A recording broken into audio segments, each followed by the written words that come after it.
Avec Napoléon au pouvoir, la soierie lyonnaise va connaître son âge d'or.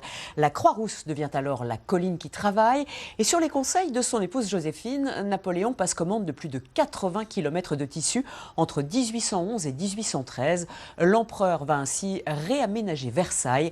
Voici tout de suite le 4e volet de notre série sur les traces de Napoléon en Rhône-Alpes, signé Marius Renaudet, Laure Crozat et Vincent Diga. À l'aube du 19e siècle, la réputation de la soierie lyonnaise n'est plus à faire. Mais le marasme révolutionnaire a laissé des traces. 2 décembre 1804, une délégation de soyeux profite du sacre impérial pour alerter l'empereur du manque d'activité. Un an plus tard, en route pour Milan et son couronnement comme roi d'Italie, Napoléon rencontre avec Joséphine, son épouse, Joseph-Marie Jacquard, à la mi-avril 1805, ici au Palais Saint-Pierre, déjà à Temple des Arts à l'époque. Le couple impérial découvre l'illustre mécanique de l'ingénieur. L'empereur aurait déclaré « En voilà un qui se contente de peu ». Napoléon voit dans cette invention, encore balbutiante, une technologie d'avenir. Il va lui attribuer une prime à chaque mécanique qu'il aura vendu dans l'espace de 6 années. Loin des innovations, l'État relance massivement ses commandes aux artisans de Lyon. Un nouvel essor synonyme d'exode rural et de multiplication des petits patrons. Ces commandes importantes vont faire un appel d'offres énorme en fait, et donc ça devient intéressant de se mettre à son compte, de s'installer à la Croix-Rousse et de devenir tisseur parce qu'il y a du travail. L'époque napoléonienne voit la Croix-Rousse se transformer et son parc de métiers à tisser doubler. Cette appellation colline qui travaille, ça vient du 19e siècle. Parce que tout le quartier va travailler et on entendra le son des métiers à tisser qui fonctionnent. Élevage des vers à soie, tissage, teinture, broderie, toute l'industrie rhône-alpine est relancée. Les soieries lyonnaises représentent 30% des exportations de produits manufacturés français. Donc en fait, ça représente des devises. Voilà. Alors, double avantage, des devises pour la France, du travail pour les canuts lyonnais.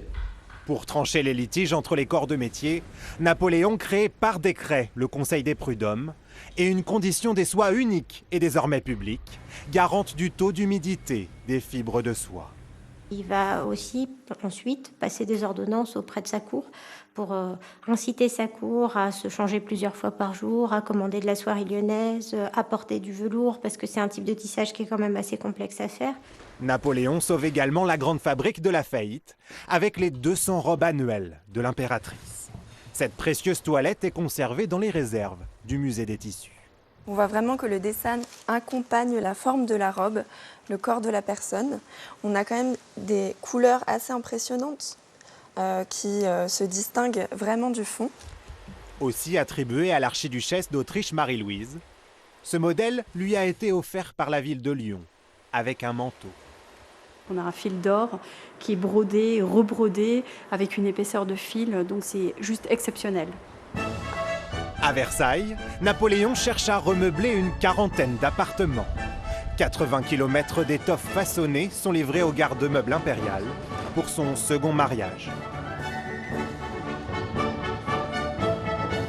C'est le résultat de l'addition que nous avons pu faire de toutes les commandes documentées dans les archives qui, mises bout à bout, aboutissent à ce résultat. Mais initialement, la commande n'a pas été de faire 80 km précisément. 2 millions de francs investis pour l'excellence à la française. Lyon habille jusqu'à la salle du trône. On reconnaît le N de Napoléon, la Légion d'honneur au centre qui vient d'être instituée, et puis les références à l'Antiquité chères à l'Empire. Les autres demeures de Napoléon servent aussi de vitrine européenne du savoir-faire lyonnais, à Saint-Cloud ou comme ici au Grand Trianon. Là, on est vraiment dans un ameublement typique des années 1812-1813. C'est tout ce qu'apprécie l'empereur. Donc, on a ici une magnifique étoffe verte. On dit que le vert est propice au travail à l'époque. Et puis une superbe bordure avec des fils verts et des fils d'or qui donnent tout le luxe à ce cabinet particulier pour l'empereur. Napoléon rêvait de redécorer Versailles. Ces 80 km de tissu, jamais installés, seront réemployés par les régimes successifs et l'Église pour meubles et vêtements liturgiques.